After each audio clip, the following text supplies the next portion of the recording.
Morning guys, it's another beautiful morning. It's roughly 5:30 here at the moment. I didn't get time to post yesterday, but I'm currently about 36 hours into a 21-day fast. It's a wet fast. Today I'm going to be talking to you about the water that I'll be drinking. Before I do that, I wanted to quickly mention how powerful the human mind and the human body is. So there's a doctor called Dr. Joe Dispenza who did a test roughly a few years back now.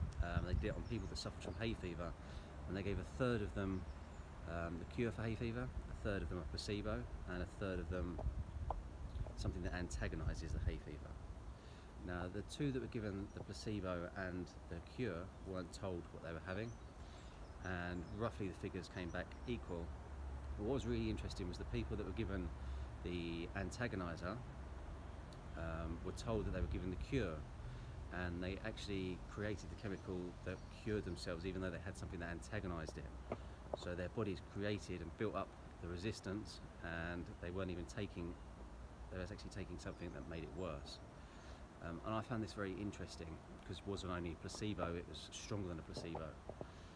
The human mind's a very powerful thing. We all know now from the law of attraction, when we think something, it sends out a vibration. If we talk it, it sends out a higher vibration, and this creates the foundations for our reality. So I started to think, I wonder whether we could do this with food as well, because we read these products and these labels and it's got protein and amino acids and vitamins and minerals in, and is it just our mind creating this because we read it and we know that it's in there? Because our bodies are made of 72% water, vegetables are made from roughly 70% water, and fruit is made from 90% water. So our bodies are basically a vibrational frequency instrument, and we want to tune it in to send out and receive these vibrations, frequencies and energies as best as possible. So I wondered, the first time I did a fast, I lost 11 pounds in a week, 7 days long, no food, no water, and no contact water. So then the next couple of times I do it, and what I'd like to be able to prove is that we can do this fast and we can not eat or drink, and we can manage to maintain a stable weight and not lose any strength or lose any weight, because I believe that the human race will only eat food for pleasure by 2026. There's several people now documented that are full breatharianism, and this means their bodies are basically a complete ecosystem. Their body draws water out of the air, they don't drink any water, they don't eat any food, and their body functions perfectly well without food or water. So this is possible. People are doing it, and people have been doing it for years. There's a lady in Paramahansa's book, Autobiography of a Yogi, that was put to the test. They actually they tested her in a unit for 3 months, and she had no food or no water. Her body was a full ecosystem. She didn't even go to the toilet, obviously, because of this. So we're capable of it. It's just tapping back into these powers, and I believe this is just the start. I believe there's a lot more gifts, talents, abilities that we're capable of, from telepathy to telekinesis to aquakinesis to pyrokinesis. These things are all possible, I believe, but they're just laying dormant within our DNA. So I use fasting to try and tap into some of these things as a healing modality. As I mentioned yesterday, there's 114 chakras, energy points in the body, 7 in the main energy wheel, and they correlate with the colours of the rainbow, which I believe is no coincidence.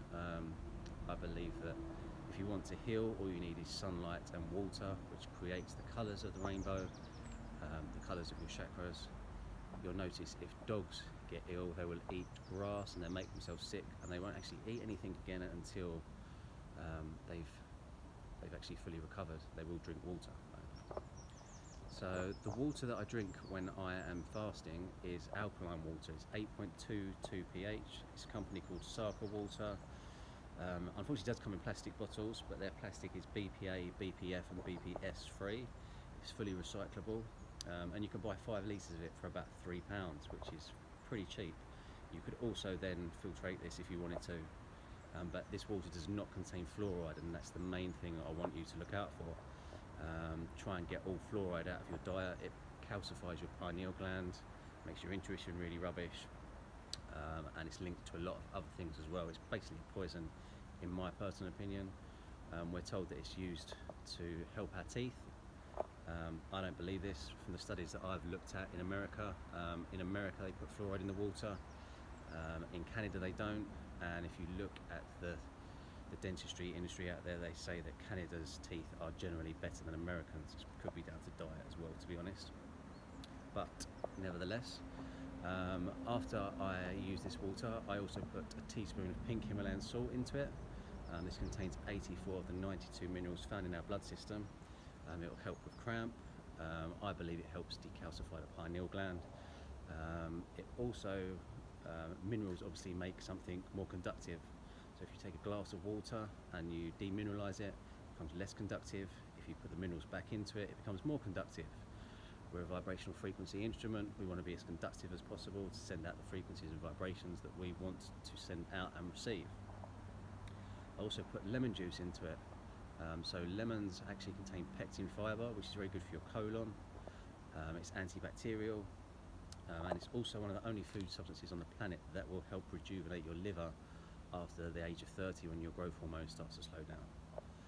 So up until the age of 30, your body will repair itself after you've given it a battering from alcohol, from all the foods that we eat, from the sugars and